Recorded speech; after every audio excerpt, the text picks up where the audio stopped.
Tulip Sadiq came onto the programme just before we went off air and said, I can tell you hot, the 6 years of those 7. Yeah. You know, she was detained for political reasons. Therefore, there are political reasons why she has been released. The Brits have been released. A British-Iranian dual national, Anousheh Ashuri, he was detained in Tehran back in August 2017, retired engineer from southeast London. Morad Tabaz, who holds a British nationality, arrested alongside other environmentalists in January 2018, sentenced to 10 years in jail for, in inverted commas, conspiring with America. And so the UK government confirmed all 3 released from prison. So, as you say, I mean, just sometimes things like this can be good news. Now, you don't mean that that's in any way good. What you mean is, I imagine, is that sometimes when things are reaching a conclusion, they seem to get very much worse. We had, in the report, the teachers thought she smelled of cannabis. They'd done an initial search, just, you know, who thought it was okay to strip search her, Zara. Yes. My 15-year-old, what the reaction would be if they came home from school and said, today, I was taken out of an exam and 2 police officers searched me in this way. I'd be absolutely appalled. Her mum wasn't called. There was no other appropriate adult in the room. The Met Police have apologised, but do you it feels like, I can imagine, is that this was an assault, Dal. Racist element to this, because young black girls and boys are treated as adults done by police towards young black children. You're calling the strip search a form of sexual abuse. Yeah. Zara, how have we got here? It is there. Dal, as a former police officer, understanding how police operate, and there are police officers who are at schools because sometimes children do experience things at schools where you would want a police officer to be on site to protect all the children there. Yeah.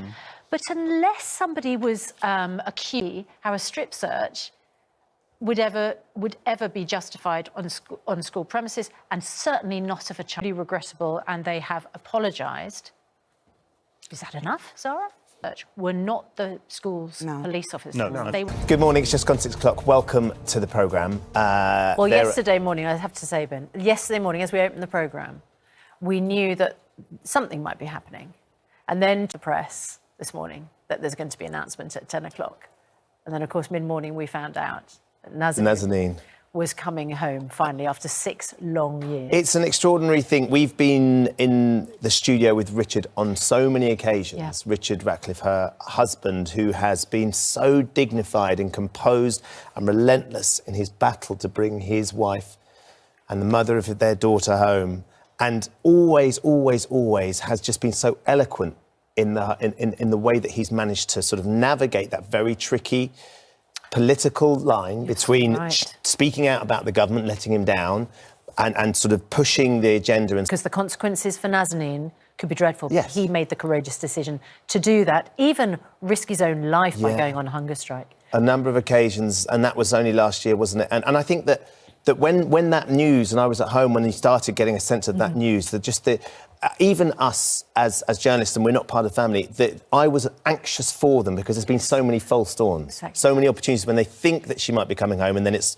been taken. I didn't want to believe it was going to happen until she was on that plane and that picture was posted of her on the plane coming, and she tweeted late last night saying that they are back together, finally back together. Little girl has a mummy and daddy back together for the first time in 6 years. Just extraordinary. Yeah, absolutely right. And, you know, we wish them all the best this morning because, as Richard himself said, homecoming is a journey, not an arrival.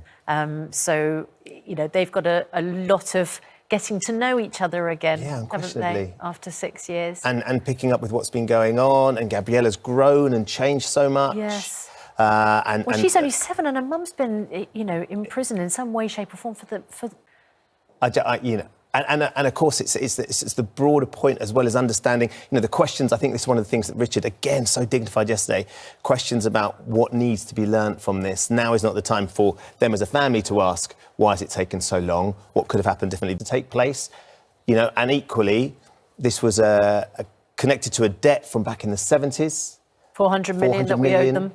And we talked about that with Richard as well. Are they going to pay the debt? And finally, that has been settled. It's just, it was just on a bleak landscape as we're getting a lot of bad news. It was just an absolute moment of joy that was so special, wasn't it? And Jonathan Swain is at Bryce Norton for... I wonder how good that cup of tea tasted as well. Oh, yeah. The sweetest of all tastes. Amazing. And I think they're going to just be in what's known as a kind of safe house. Yeah.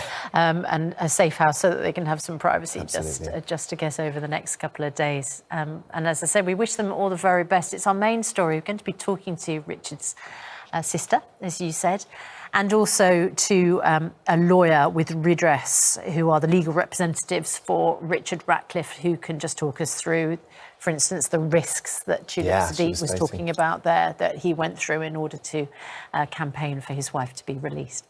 And first, here's Kate with the...